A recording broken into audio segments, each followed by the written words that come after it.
You've always known, you've just forgot. The clarity you're seeking is already inside of you, but you forgot it because you let overanalyzing affect you. You let fear affect you. You let other people's opinion affect you. So the truth has been buried down deep inside.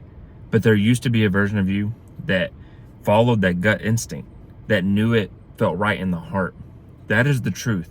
It's still there, but you have to stop overthinking. You have to stop being full of doubt. You have to stop having imposter syndrome. You have to stop worrying about what other people think. And you have to reconnect with yourself. Learn and be present with yourself to reveal those truths. You know what feels right. You know what sounds right. But you've let society, you've let internet, you let other people's opinions dictate and take over your brain.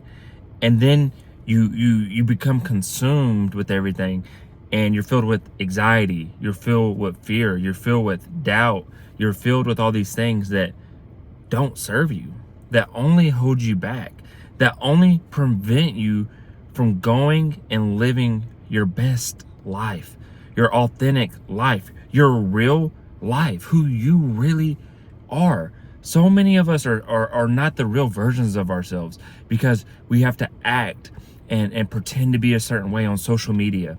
We have to pretend and be a certain way around our coworkers and in our workplace. We have to pretend and be a certain way even with friends and family.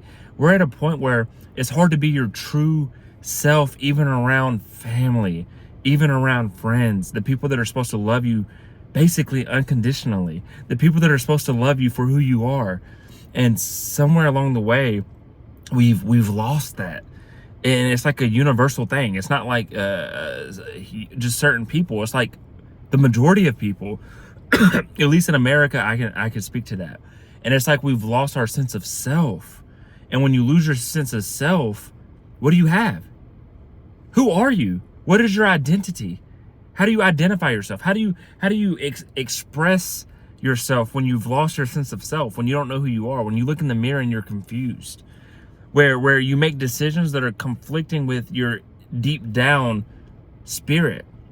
You're making decisions based on what you think the world thinks you should make versus what you as a human is yourself should make. And I feel like there's so many of us going through this.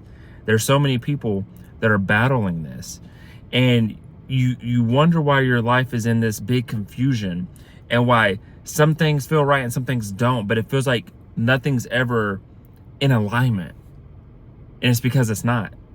You're not in alignment with your spirit and with your true calling, with your true purpose and what you're meant to do. And even with your hobbies, interests, and likes. Everybody's been there. I've been there where we act like we like something a little bit more than we truly do because we're in a conversation with somebody and we're trying to be nice. We're trying to be politically correct. And it's like, I don't care about horses, but I started talking about how cool horses are. Using that as an example, I like horses, but just throwing something random. Or we act one way at work because we don't want to be outcast by our coworkers, or we don't want to get fired by the job. So we pretend, we put on this corporate front. Everybody that works in corporate is familiar with that. It's like this whole fakeness, and it's like it's not authentic, and it's like it's just, why are we beating around the bush? Why are we wasting time?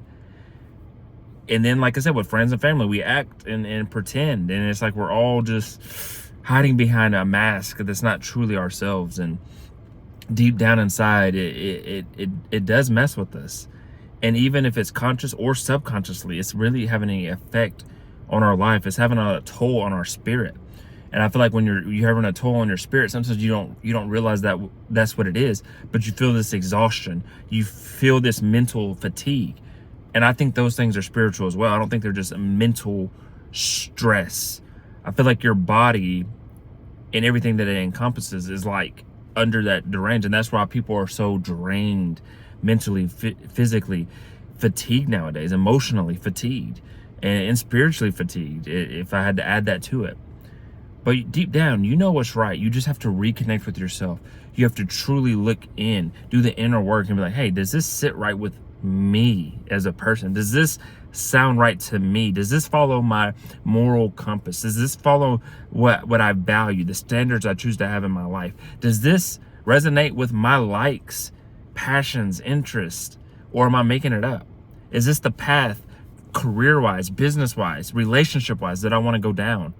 And really, truthfully, answer yourself. Stop forgetting who you are. Stop forgetting the inner child. The inner child is one of the most true things that you can go based off of. And it's like it's beaten out of us as we grow into adults, as we go through our teenage years, as we go through a young adulthood, as we go through the early adulthood as well. It's like it's beat out of us. And it's like we lose who we were. And we start becoming a cog in a machine. We start becoming these law-abiding citizens that just fit in where they can fit in. They go to work to a job they hate. They go to school because they're told to. They do the things that we're supposed to do, that we're told to do, that is the path to success. But then we look back and we still feel like something's missing. And we get to age 30, we get to age 40, we get to age 50, we get to age 60, and we're thinking, man, I feel like my life wasn't really my life. I feel a life of regret. I feel like I missed opportunities. I feel like I missed connections. I feel like I missed the purpose of life. And you did. Luckily, if you're watching this, you're not gone. You're not dead. Your story's not over. You can fix that. Me, right now, I'm in my 30s now, and I still got a long way to go. You know, as long as I'm meant to be alive and and God doesn't call me home. But I can't change my 20s, no matter what, the good, the bad, the ugly, any of it. All I can do is learn from it and cherish any memories that were good, but set my 30s up the way I want to. Then my 40s, then my 50s, then my 60s. And whatever age you are watching this, you can have that same mindset. Your life's not over. Even if you're older watching this, 60, 70, 80, you're still alive and beating. You're still watching this. So you still have life to live, even if it's one more year. Go out with a bang. Go live that last life. So many people aren't living. They're existing. They're abiding. They're living on autopilot. They're doing what society wants them to say. And I'm not saying quit your job and drop out of school. But if you hate your job, find a solution. If you don't want to go to school, but your parents are telling you to go to school, have an uncomfortable conversation. Now, I went to college and I got a bachelor's degree. I don't regret it, but if I reset to age 18 right now, I probably wouldn't go back to college. I probably would have gotten into a different route of career and started more businesses type things earlier. But I can't change that. And I don't regret my degree because my degree was in psychology, and I utilize it to this day in a sense. But the point I'm trying to get to is do what feels right and sounds right to you. But that doesn't mean go do bad habits. Don't go get hooked on drugs and become an alcoholic because it feels good. Do things that resonate with your spirit, with your soul, what you think your purpose on earth is, and go make it happen. This was Consistency Day 454, I believe. If you got anything from this message, I encourage you to like, share, comment, and subscribe for more. And other than that, I wish you all peace and blessings on the journey.